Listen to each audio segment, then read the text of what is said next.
Welcome back to The Explainer. Today, we're diving into something really wild. We're going to unravel one of the most intense and, frankly, completely mystifying astrological placements out there, the karmic complexity of Rahu in the seventh house. Now, if you followed this kind of stuff, you already know some alignments just pack a way heavier punch than others. But man, the insights we're pulling from the source material today, they map out this crazy blueprint of how human connections can literally go from thrilling to totally bewildering in just a heartbeat. So let's jump straight into the mechanics of this intense cosmic collision. Right off the bat, let me ask you this.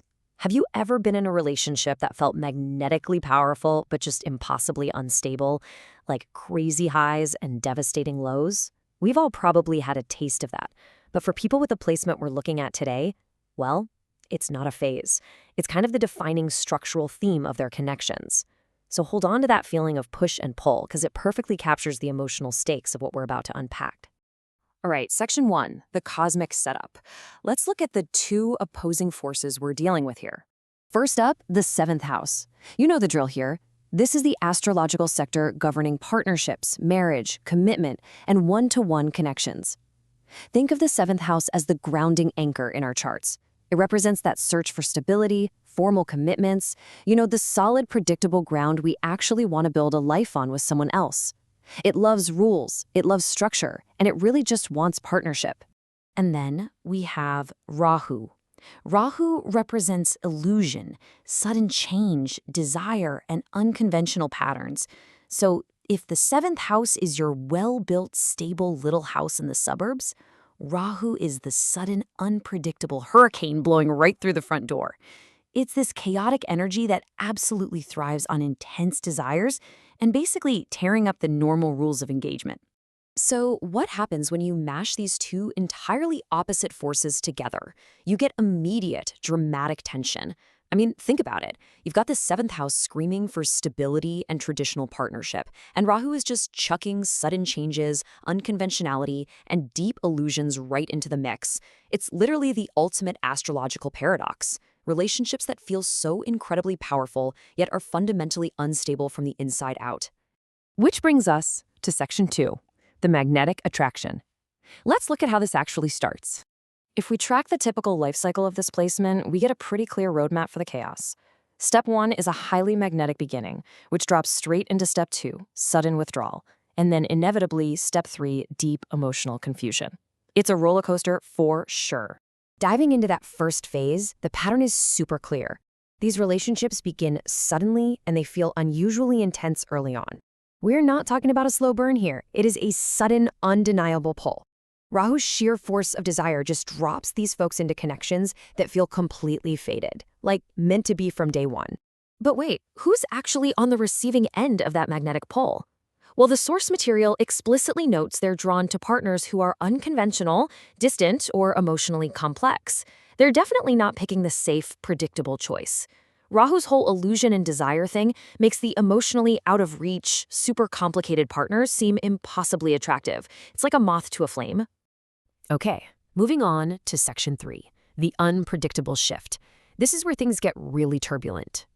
This illustrates the absolute central paradox of this placement. You've got a strong desire for connection, split right down the middle with instability and commitment.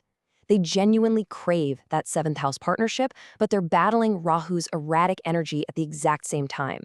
It's exactly like slamming your foot on the gas pedal and the brakes simultaneously. Because of that intense internal clash, the actual relationship dynamics become wildly volatile. They shift rapidly between closeness and detachment. One minute, you have this deep, incredible intimacy, and the next, just cold, confusing distance. It is total emotional whiplash for everybody involved. And the day-to-day reality of this can be dizzying. A partner might just withdraw completely.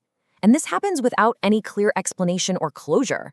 You'll see periods of total silence that occur without any obvious external reasons. There's no logical trigger, no big fight you can point to, just sudden, deafening silence. The fallout from all that withdrawal, it creates this intense emotional vertigo.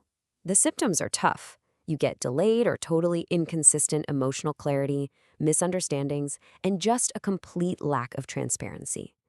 But honestly, The most painful part is that the early idealization, that beautiful illusion Rahu spun up, eventually shatters. And that leads to a really harsh disappointment when reality finally hits. So, looking at all this turmoil, we really have to ask, why do these sudden periods of silence and chaos happen? I mean, if this is literally just a recipe for heartbreak, what is the actual point of this astrological alignment? Well, let's find out in section 4, the karmic lesson. Let's ground this a bit. Here's the most crucial takeaway from this source material.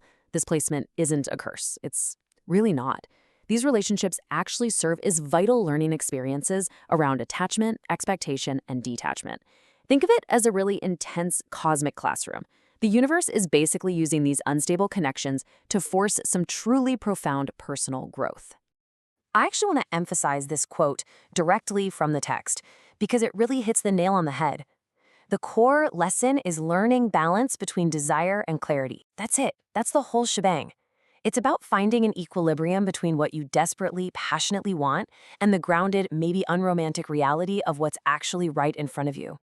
So the ultimate goal isn't to somehow force a chaotic relationship to be stable. Nope. It's about developing stability within yourself, even when the relationships around you feel completely unpredictable or transient. When Rahu is busy shaking the absolute foundation of your 7th house, it's actually challenging you to become your own anchor. We've seen how Rahu's wild illusions combined with the 7th house's deep need for partnership can brew up a seriously stormy reality. But as we've learned, they also offer an incredible path to self-mastery. So, as we wrap up this explainer, I want to leave you with something to really chew on, whether you have this placement or not. Where might you be mistaking illusion for true connection in your own life? Take a look at your patterns, find that balance between desire and clarity, and keep growing. Thanks so much for joining me to break this down.